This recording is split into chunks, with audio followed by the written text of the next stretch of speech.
Então, boa noite. Estamos aí no nosso último estudo aí, a reta final. Glória a Deus aí por você que esteve aí desde o início, está participando. E nós estamos aprendendo aí, né, a como lidar com o nosso campo de batalha, que é a nossa luta que nós temos que enfrentar na nossa mente. E hoje nós vamos ver as últimas mentalidades do deserto que faltam. Vou colocar aqui o texto. Disse mais o Senhor a Josué: Hoje removi de vós o opróbrio do Egito, pelo que o nome daquele lugar se chamou Gilgal até o dia de hoje. Então essa palavra, Deus, ele entregou ao povo, falou para Josué que esse povo, quando eles estavam indo em rumo à terra prometida, antes deles enfrentarem e entrar na terra prometida, enfrentar a primeira batalha que eles precisariam enfrentar, a primeira cidade que eles iriam ali conquistar, que era Jericó, Deus falou que eles precisavam ser circuncidados. E nessa palavra ele diz então, depois que o povo fosse circuncidado, os israelitas ali do sexo masculino, Deus fala essa palavra, que ele removeu o opróbrio do povo. Então, o que significa esse opróbrio? Esse opróbrio, ele significa a vergonha do tempo que eles eram escravos, do tempo que eles viviam no Egito. E representa esse opróbrio, representa o mundo. Aquele tempo que nós vivíamos sem o Senhor, e Deus remove essa vergonha desse tempo que a gente vivia afastado dele, né? E assim como aquele povo, nós também nós não merecemos as bênçãos de Deus. Mas nós precisamos aceitar que o Senhor, porque através do sangue de Jesus, quando nós nos arrependemos, quando nós recebemos o nosso perdão, que Ele nos lavou, que Ele nos purificou, que Ele removeu o opróbrio, que Ele removeu toda a nossa vergonha. E nós só podemos, não tem como nós nos achar merecedores disso, nós não devemos nos achar merecedores disso, mas nós precisamos, na verdade, receber isso com humildade no nosso coração, receber esse perdão, porque muitas vezes as pessoas elas se auto-rejeitam, elas não aceitam ser perdoadas, talvez olhando para o seu passado, olhando para a sua vida assim, como que eu posso, não conseguem se aceitar, mas nós precisamos, então, a mentalidade do deserto é muitas vezes quando nós não aceitamos também aquilo que Deus fez por nós, ter uma mente renovada é aceitar também ter um posicionamento correto diante de Deus, entender aquilo que Deus fez para a minha vida. Merecer as bênçãos de Deus? Nem eu mereço, nem você merece. Nenhum de nós merece as bênçãos de Deus. Mas o Senhor, na sua graça e misericórdia, Ele dá as suas bênçãos para os seus filhos. De sorte que já não és escravo, porém filho, e sendo filho, também herdeiro por Deus. Então, há uma diferença em ser filho e em ser, na verdade, escravo. Qual que é a diferença? A Bíblia diz aqui que nós não somos mais escravos, mas nós somos filhos de Deus. Quando nós entregamos a vida para o Senhor, nós nos tornamos esses filhos de Deus. E o escravo, ele trabalha aqui, olhando para aquela conotação de o que era um escravo, por um serviço que ele tinha que fazer. Ou até mesmo um trabalhador na sua obra, quando eu tenho um trabalho, um serviço, eu faço aquele trabalho pela recompensa do meu salário, daquilo que eu vou receber. Um herdeiro, ele não recebe algo porque ele fez algo para conquistar. Ele recebe, por exemplo, dos seus pais uma herança, sem ter merecimento. E da mesma forma, nós somos, a nossa vida diante de Deus, nós não podemos nos olhar como operários, porque no mundo aí fora, a gente tem, o mundo ensina que nós precisamos merecer tudo. E muitas vezes nós passamos uma vida nos esforçando e nos empenhando para fazer as coisas para Deus, para ser merecedoras daquilo que Deus tem para as nossas vidas, mas a Bíblia diz que nós somos filhos, nós somos herdeiros. E aqueles israelitas, eles tinham aquele opróbrio, aquela vergonha, a vergonha da vida que eles viviam. E eles se viam, quando eles foram, aquela geração anterior, quando foi espiar a terra, o que eles falaram? Que a terra era realmente uma terra maravilhosa, que Deus havia prometido, mas que aquele povo que vivia lá era um povo de gigantes, e eles se sentiam como gafanhotos. Então, o medo e o fracasso da rejeição impediu com que toda aquela geração entrasse e conquistasse a terra prometida. E muitas vezes o nosso medo de fracasso, o nosso medo de ser rejeitados, vai nos impedir e vai nos manter. Aquele povo ficou mantido por tantos anos no deserto, por causa do medo, por causa daquela opinião negativa a seu respeito, e quase ninguém daquela geração entrou.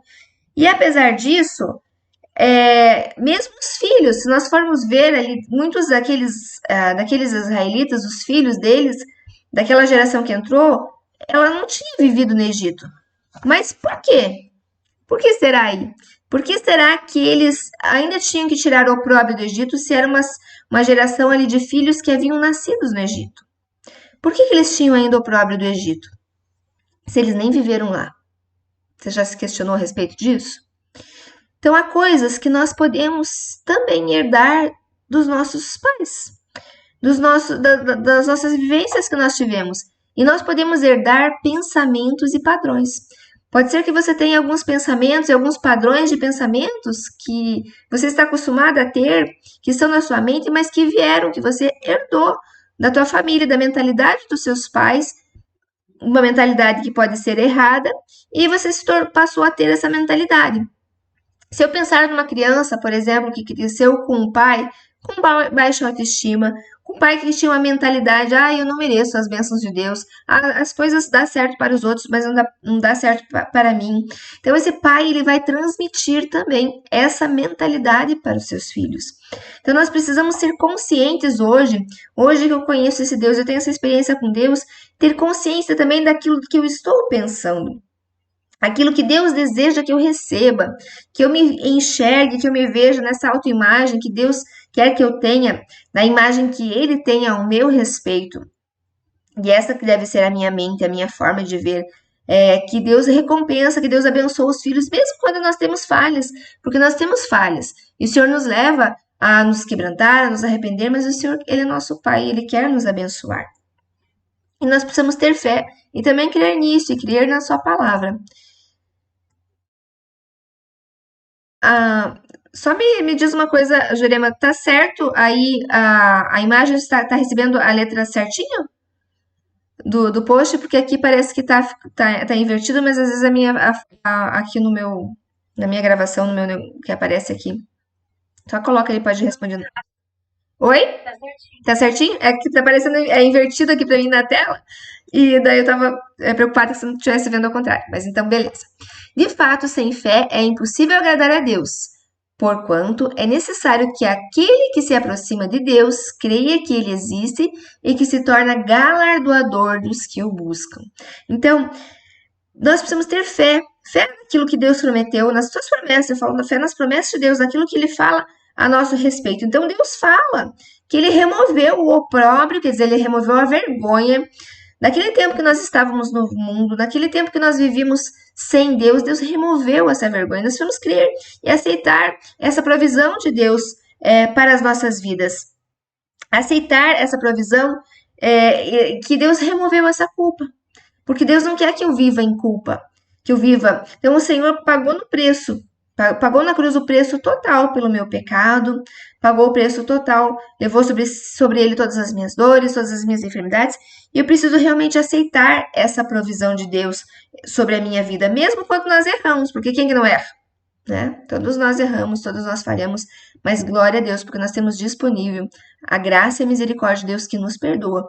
Temos que ter fé e crer realmente nisso. E Deus nos ensina na palavra dele a pensar e a olhar e a ver as coisas de uma forma positiva. Eu coloquei essa imagem que eu achei bem legal. Pense positivamente.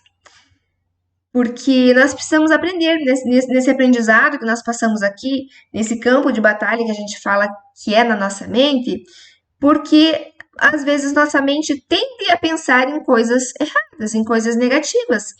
E a Bíblia diz o quê? Aquilo que você pensa na sua alma, você é. E o inimigo sabe disso também. Ele sabe que se ele colocar um pensamento na minha mente e eu der vazão e curso a esse pensamento, eu vou estar em um deserto mental. Porque esse pensamento não vai ficar apenas na minha mente, ele vai se transformar numa emoção, num sentimento, e vai também ser um comportamento na minha vida. Então, Deus quer me ajudar, Deus está ali, né? Ele é meu consolador, Ele é meu ajudador, mas como que Deus vai ajudar alguém que está sempre com uma mente negativa? Está sempre pensando que as coisas vão dar errado, sempre pensando que as coisas não vão dar certo. Então, para que Deus também possa estar me auxiliando nessa caminhada, eu preciso também aprender a ter essa mente vitoriosa. Eu sempre falo assim, quem conhece esse Deus não pode ter uma mente de derrota. Nós passamos sim por lutas, nós passamos por dificuldade, mas eu preciso aprender a pensar sim de uma forma positiva, de uma forma coerente com aquilo que as promessas de Deus falam, aquilo que a promessa de Deus diz a meu respeito. E a palavra de Deus diz: aquele que começou a boa obra na minha vida, ele vai completar. Então eu creio nisso, que Deus completa essa obra dele na minha vida. Então, essa é uma das fortalezas não, da mentalidade do deserto. Então, essa mentalidade que muitas vezes nós temos de que eu achar que eu não mereço as bênçãos de Deus. Porque eu não sou digno de receber. Então, merecimento ninguém teria. Mas Deus nos dá porque Ele é nosso Pai. E a Bíblia diz que nós somos seus herdeiros. Então, assim como somos nós com os nossos filhos. Nós não estamos, não vivemos assim um relacionamento com os nossos filhos somente por merecimento, né? Nós desejamos que os nossos filhos sejam obedientes, mas Deus não é um Deus que se nós formos merecer, nós não merecemos nada de Deus. Mas na sua graça e na sua misericórdia, as bênçãos dele nos alcançam todos os dias. E outra mentalidade no deserto fala a respeito dos ciúmes, da inveja, da comparação, porque nós tendemos muitas vezes a nos comparar a nossa situação com a situação do outro. E mesmo que a gente não perceba, às vezes parece que a gente pensa, ai não, mas eu não tenho ciúmes de ninguém, ai eu não sou invejosa, mas a nossa mente às vezes tenta nos levar a um tipo de comparação que não é saudável.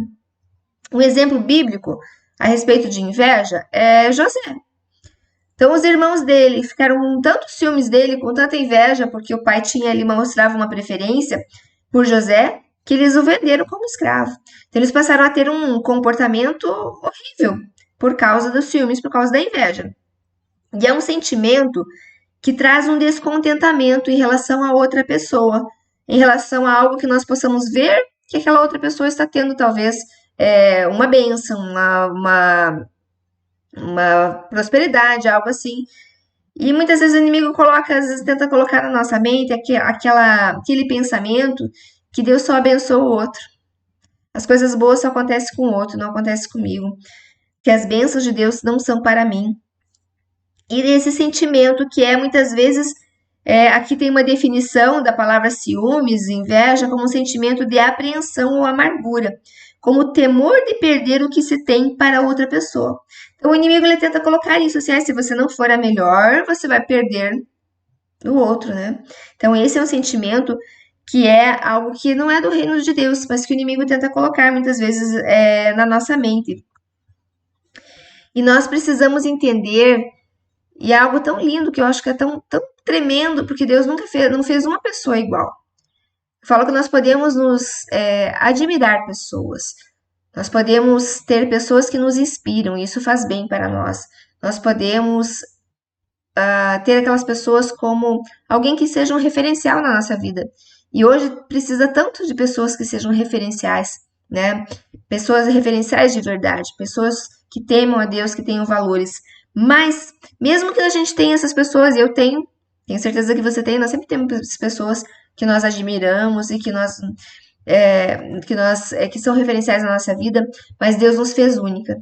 Não existe uma pessoa igual a você na face da terra. Mesmo eu que tenho uma irmã gêmea, nós somos parecidos e diz que o DNA do gêmeo é quase que 100% igual. Mas, mesmo que você... Às vezes as pessoas falam, nossa, algumas pessoas quando ouvem a minha voz e a voz da minha irmã, se for só de áudio, você pode dizer que é ela ou que é eu, que você não identifica. Realmente é muito parecida. Mas Deus não fez nem o nosso digital, né? igual. Cada um tem as suas diferenças e isso é especial. Isso é tremendo. E nós, como seres humanos, temos que olhar para isso. Mas muitas vezes o inimigo não coloca, tenta colocar de uma forma tão diferente isso na vida da gente, né? Ele quer que a gente olhe para o outro, que a gente acha aquela história que a grama do vizinho é melhor. Então, muitas vezes, para que você não valorize aquilo que Deus colocou dentro de você. Para que você não olhe quem Deus te fez, para que você não valorize aquilo que você tem. E eu sempre falo assim, muitas vezes nós olhamos aquilo que nós ainda não temos e não conseguimos ser gratos por aquilo que nós já temos. Então, isso é uma mentalidade de deserto, isso é uma armadilha, na verdade, do inimigo, porque esse sistema do mundo, ele está sempre tentando nos dizer que a gente tem que ser o melhor, não tá? Se a gente olhar aí na internet, nas mídias, as empresas, a concorrência que há, é sempre não, você tem que ser o melhor, você tem que ser o melhor, você tem que ser o melhor, você tem que estar em evidência. Então, esse é o sistema do mundo que você tem que sempre estar no topo. Mas a Bíblia ensina que isso não traz paz, que isso não é a necessidade de competir com o outro, não é, porque Jesus ensina totalmente o contrário. Né? Jesus ensina que o outro tem que ser, que eu tenho que servir o meu irmão, que eu devo dar o lugar para o outro. Então, que eu devo olhar o meu irmão como ele superior a mim. Então, no reino de Deus não é dessa forma. E pessoas que, naturalmente, eu sei que naturalmente, muitas vezes nós até. Ninguém gosta de perder. Essa é natural do ser humano, ninguém gosta de perder. Mas sabe aquela pessoa que não consegue nem desfrutar de um jogo? Porque ela só consegue jogar se ela ganhar. Então, isso que não é saudável. Isso que é problema.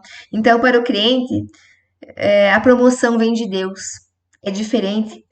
Por isso que nós temos que entender que isso vem de Deus na nossa vida. Eu devo sim. Eu entendo que eu lá no meu trabalho, eu devo buscar fazer o meu melhor, com certeza. Preciso buscar, progredir, buscar me atualizar, é dever de cada pessoa que está, principalmente pessoas quando a gente está trabalhando com outras pessoas. Mas para o crente a promoção vem de Deus. Não vem das outras pessoas, não vem do mundo. E nós não precisamos fazer o jogo do mundo para progredir, para crescer. Porque se nós seguimos esse jogo do mundo, ele é carnal. Não é dessa forma que Deus deseja nas nossas vidas. Nós devemos fazer as coisas da maneira de Deus. Aí sim, e eu creio nisso, que a gente recebe sim a bênção e o favor do Senhor, quando nós caminhamos conforme Deus deseja que a gente caminhe.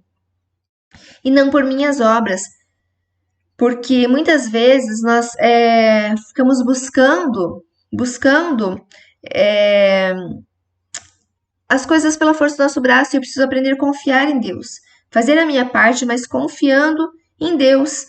Deixando essa questão de comparação, como eu falei, que é algo que não é nada espiritual, mas que muitas vezes atormenta as pessoas. Quem é mãe sabe também como isso, quem tem outros filhos, ou qualquer pessoa, ninguém gosta de ser comparado. Uma criança não gosta, detesta ser comparado. As profs sabem, né? A gente sabe que não pode e não deve comparar porque as pessoas são únicas. E essa comparação, a nossa mente ela tende. Muitas vezes ela quer ir para esse lugar de comparação, mas nós precisamos pensar, não, Deus tem algo preparado para mim. Então se Deus quer abençoar outra pessoa lá, glória a Deus, que bom que ela está sendo abençoada, que bom que ela está tendo essa conquista na vida, que bom que ela é vitoriosa. Aquilo que Deus tem para mim, Ele tem reservado para mim. Aquilo que Deus tem aí para você, Deus tem preparado e reservado que é só para você.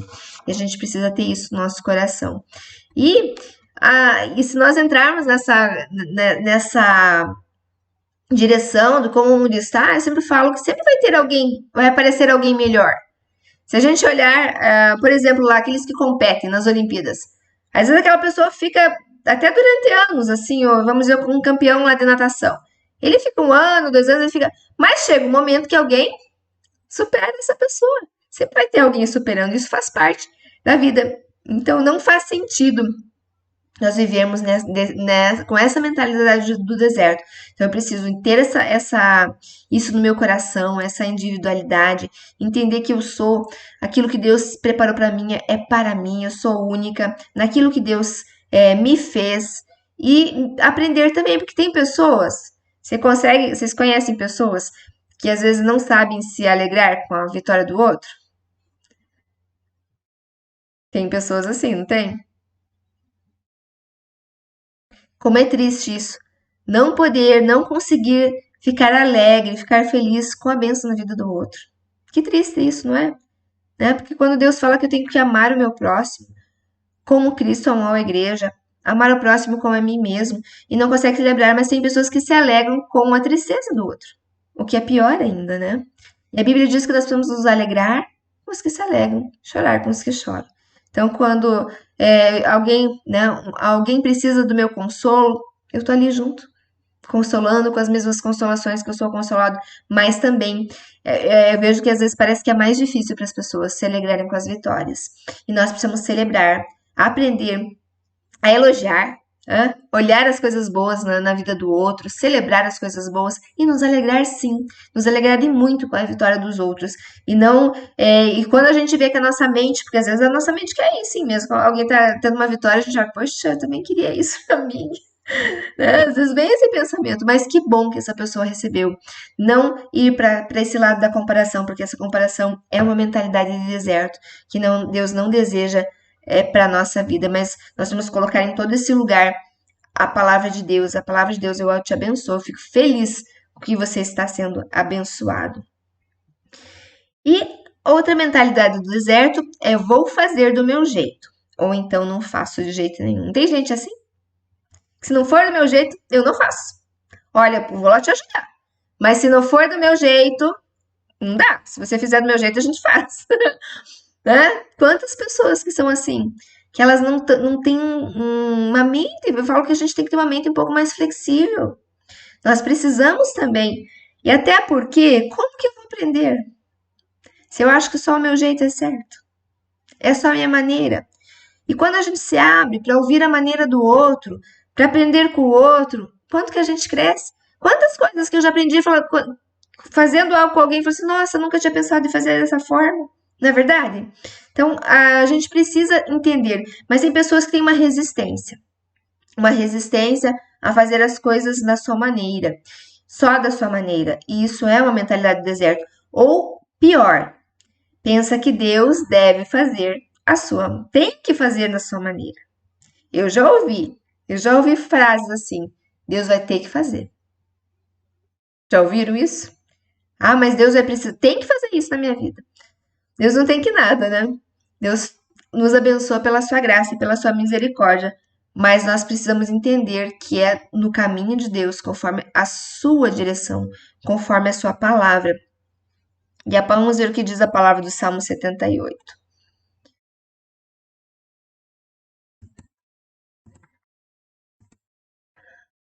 Para que pusessem em Deus a sua confiança e não se esquecessem dos feitos de Deus, mas que olhassem os mandamentos e que não fossem como seus pais, geração obstinada e rebelde, geração de coração inconstante e cujo espírito não foi fiel a Deus.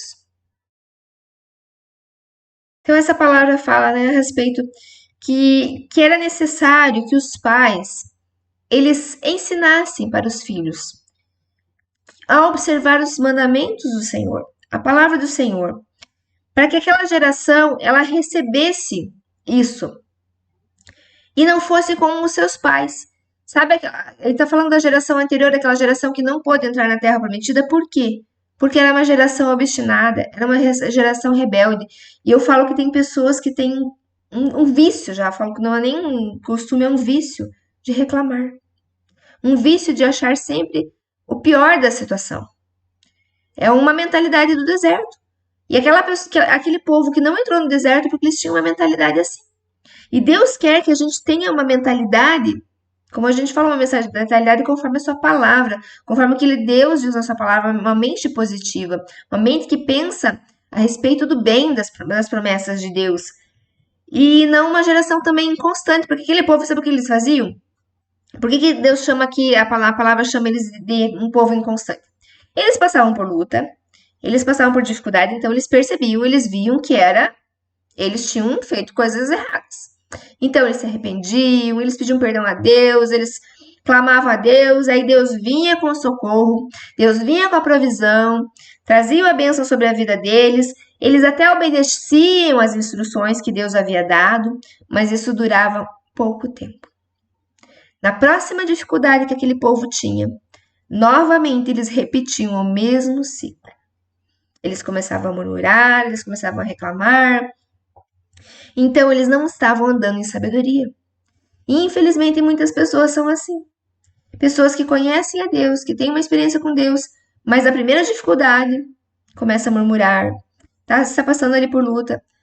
Aí tá, percebe, então começa, né, Deus me perdoa, eu vou ser diferente, eu vou agir diferente, Deus, a sua misericórdia abençoa, dá graça. Daqui a pouco, na próxima dificuldade. Então, essa pessoa não consegue avançar na vida, porque ela está sempre rodando ali nessa mentalidade do deserto. Ela continua refletindo esses comportamentos. E Deus quer que a gente aprenda a ser um povo obediente.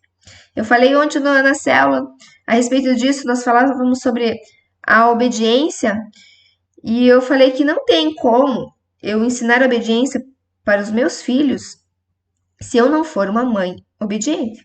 No meu caso, eu tenho um filho. Meu filho vai fazer 30 anos essa semana.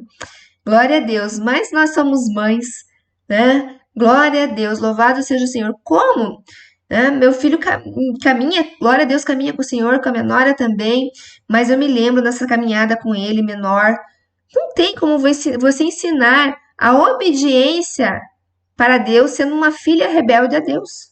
Sendo uma filha que não obedece os mandamentos de Deus. Porque os meus filhos vão olhar para mim. Eles vão olhar se eu sou obediente, se você não obedece a palavra de Deus, se você é uma filha que reclama, se você é uma filha que não, Deus te dá uma direção, você não vai naquele caminho ou fica tentando de alguma forma ali manipular ou fazer do teu jeito aquilo que Deus pediu e não da forma que Deus pediu. Então nós não temos como passar isso para os nossos filhos. Então uma geração obediente, uma mãe obediente, um pai obediente, ele passa isso. E nós precisamos passar isso. Porque essa rebeldia, ela é demonstrada também por muitos filhos. Porque se um filho, muitas vezes, a gente não faz às vezes essa avaliação, mas às vezes um filho rebelde, ele tá tendo uma consequência ali de um lar que está disfuncional, pais que não souberam exercer o seu lugar de autoridade que Deus colocou. Eu sempre falo que pai e mãe precisa ser pai e mãe e precisa exercer sim a autoridade que Deus nos delegou. Cada um estar no seu lugar. Os filhos não podem reinar em casa. Infelizmente, como tenho visto hoje muitos reinando, cada coisa precisa estar no seu lugar. Deus fez formoso as coisas, cada uma no seu lugar. Tudo tem o seu lugar, tudo tem a sua ordem, isso é necessário. E então essa obediência nós precisamos refletir. Então eu sempre falo assim, não adianta eu falar pro meu filho assim, filho, leia a Bíblia porque é a palavra de Deus. Se meu filho nunca me vê lendo a palavra de Deus. Então é a atitude que vai dizer mais do que as minhas palavras, vai ser demonstrada. E tem coisas que não adianta só você ter. Você precisa exercer, usar. Nós temos o exemplo na Bíblia de Salomão. Salomão foi o homem mais sábio que existiu. E Deus abençoou ele com sabedoria, que se nós lemos, né, todos os livros que ele escreveu, ali o livro de Provérbios, todos os provérbios que ele escreveu, quanto Deus abençoou, mas nós sabemos que Salomão ali ele se desviou do caminho do Senhor. Porque ele acabou não usando toda essa sabedoria. Então muitas vezes nós podemos ter e não usar. Quando a gente lê o livro de Eclesiastes, parece que no final da vida dele, ele caiu em si. Talvez tenha tido um arrependimento, porque ele chega a uma conclusão no final do livro, que é: de tudo que você tem ouvido, a suma é: teme a Deus, guarda os seus mandamentos, porque isso é dever de todos os homens. Então essa conclusão nós vamos ter na nossa vida todos os dias. Então, se nós temos sabedoria, Salomão foi o homem que recebeu tanta sabedoria. E nós temos essa sabedoria porque nós recebemos essa sabedoria do alto. Mas não adianta dizer que nós temos essa sabedoria se nós não usarmos essa sabedoria. Então, nós precisamos usar. E a sabedoria nos mostra que, como Salomão disse aqui, a suma de tudo, quer dizer, se nós formos resumir em tudo, o que precisa acontecer na minha vida? Eu preciso ter temor a Deus. Eu sempre falo que alguém que tem temor a Deus vive no caminho do Senhor. É uma pessoa obediente, porque tem temor do Senhor no seu coração. E esse temor nos leva a guardar os seus mandamentos. Porque quando a gente teme a Deus, a gente quer obedecer a palavra, não quer? Quer obedecer os mandamentos do Senhor. E a Bíblia diz que isso é dever.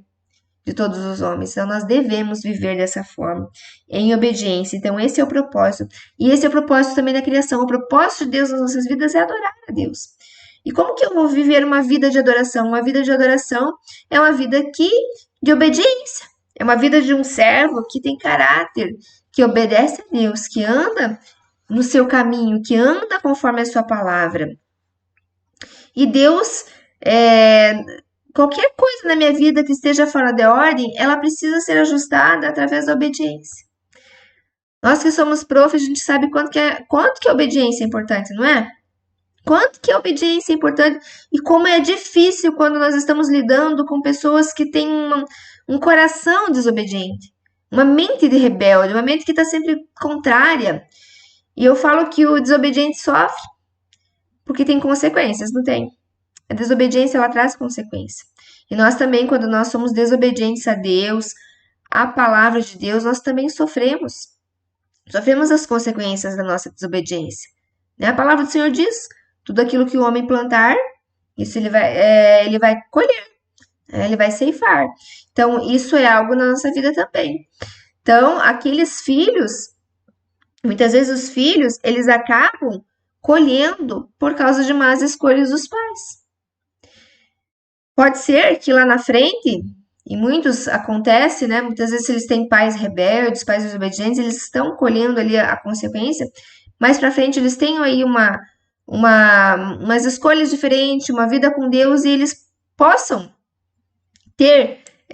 sair desse deserto, mas eles vão ser afetados na sua vida, de alguma forma, na sua caminhada, por causa das decisões erradas que muitas vezes os seus pais tomaram. Então, assim, eu preciso entender também que as minhas decisões, as minhas escolhas não dizem somente respeito a mim. Ontem eu perguntei para as meninas lá no nosso grupo de célula, o que você gostaria de deixar quando você partir daqui? Como que você gostaria de ser lembrado? Pense aí um pouquinho você, como que você gostaria de ser lembrado? Quando nós pensamos assim, nós estamos pensando naquilo que nós estamos semeando aqui, não é? Pode falar, pode desligar o microfone. Ligar o microfone, né? O microfone tá desligado.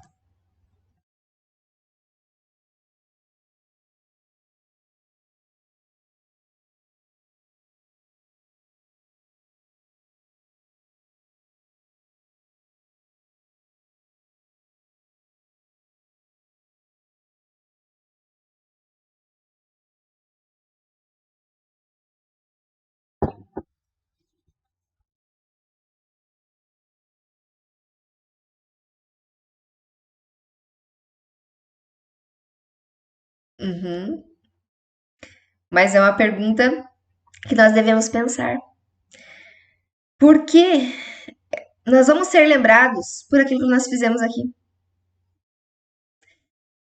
E eu sempre falo que eu quero ser lembrada por aquilo que eu semeei, eu digo na minha família, na vida do meu filho, a fé.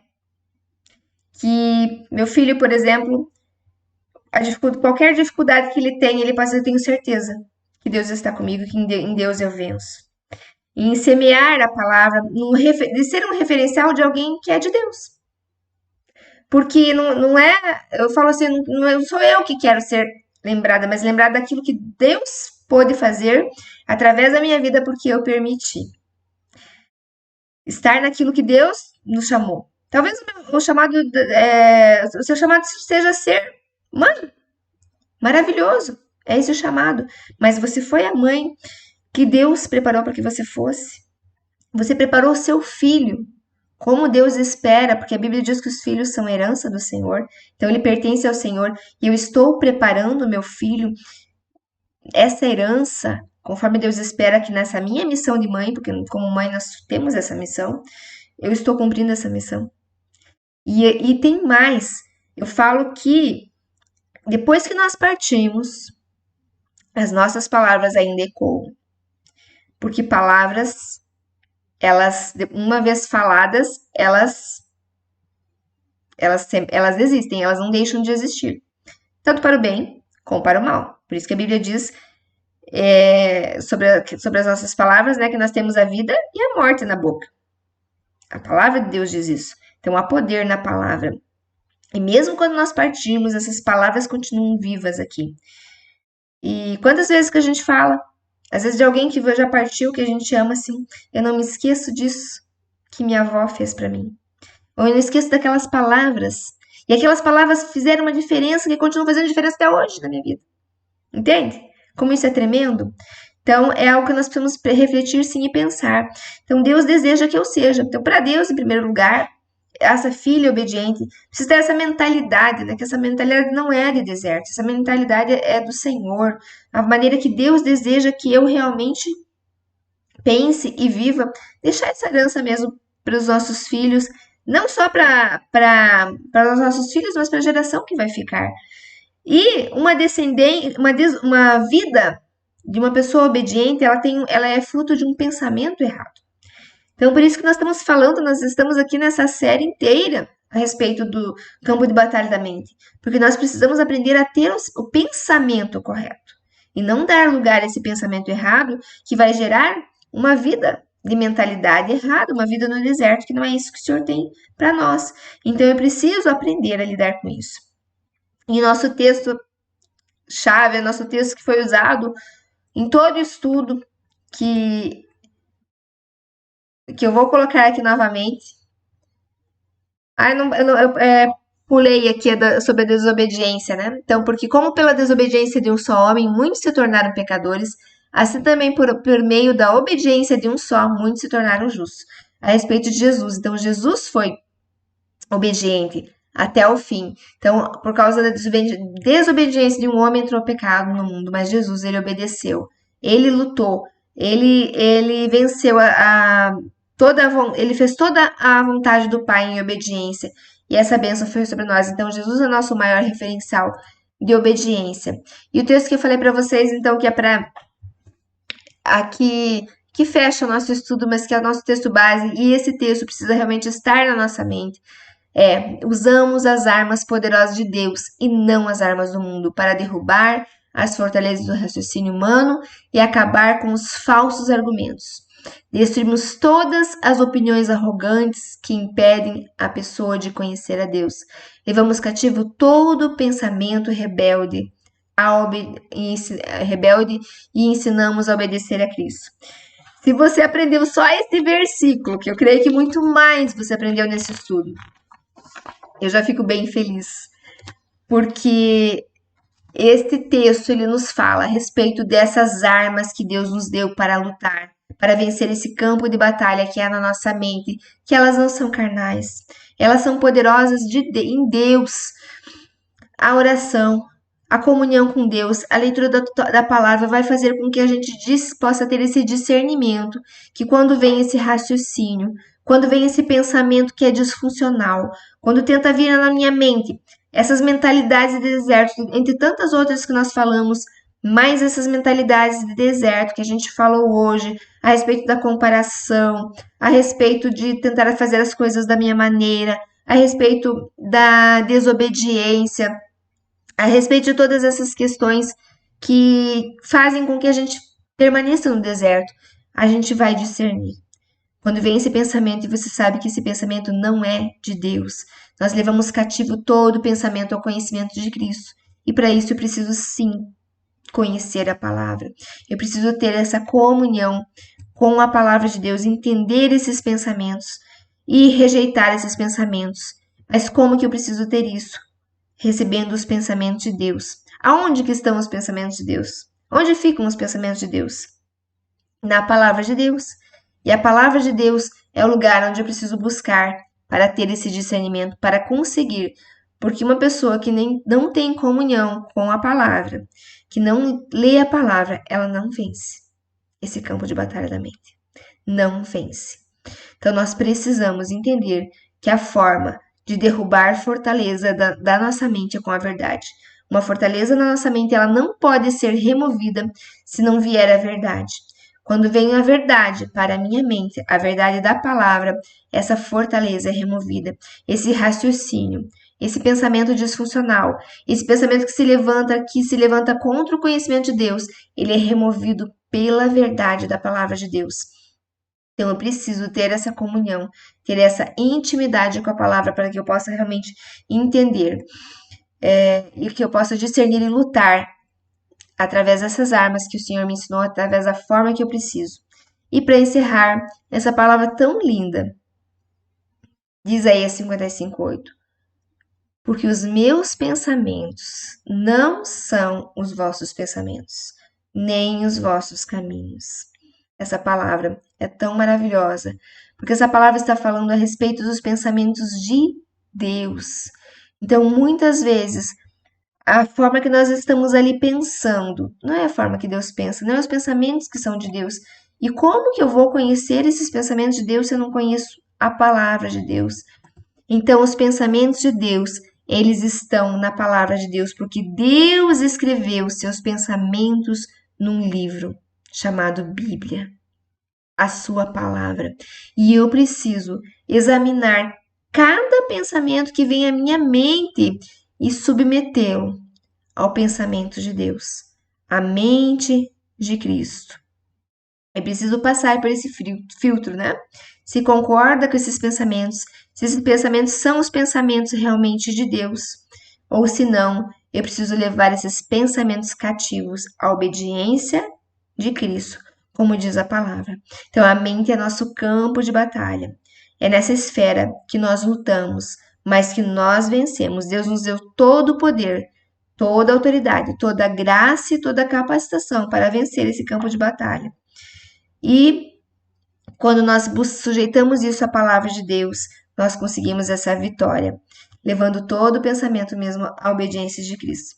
Eu espero que você tenha recebido, aprendido, você pode voltar a ouvir novamente, eu vou mandar o material para vocês, mas que você tenha realmente recebido isso, aprendido isso, porque é algo que nós precisamos levar em prática para a nossa vida e todos os dias, porque batalhas na nossa mente nós enfrentamos e iremos enfrentar sempre. Mas Deus aí nos capacita, Deus nos ensina como lidar com isso e Ele já nos conquistou e já deu essa vitória sobre as nossas vidas em Cristo Jesus. Então nós precisamos aprender a lidar com isso e a estar sempre com a nossa mente aí gravitando nos pensamentos de Deus, na palavra de Deus, aquilo que Deus fala. Nós precisamos, eu falo assim, muitas vezes nos perguntar, esse pensamento é bom? É agradável? Tem, como diz a palavra, né, de boa fama faz bem. É isso que Deus tem para mim. Deus falaria isso para mim? Então, muitas vezes, se nós mesmos nos questionarmos e nós tivermos a comunhão com a palavra, nós não vamos gravitar como aquele povo gravitou e aquele povo andou por tantos anos no deserto. Deus não quer que eu e que você viva uma vida de deserto, que tenha uma mentalidade de deserto. A Bíblia diz que nós temos a mente de Cristo. E para que a gente exerça essa mente, para que nós vivamos com essa mente, caminhamos com essa mente, nós precisamos vigiar a nossa mente e permitir realmente que Cristo nos governe, que os pensamentos de Deus nos governem e com certeza nós vamos ter essa vida na direção de Deus, essa vida vitoriosa e abençoada.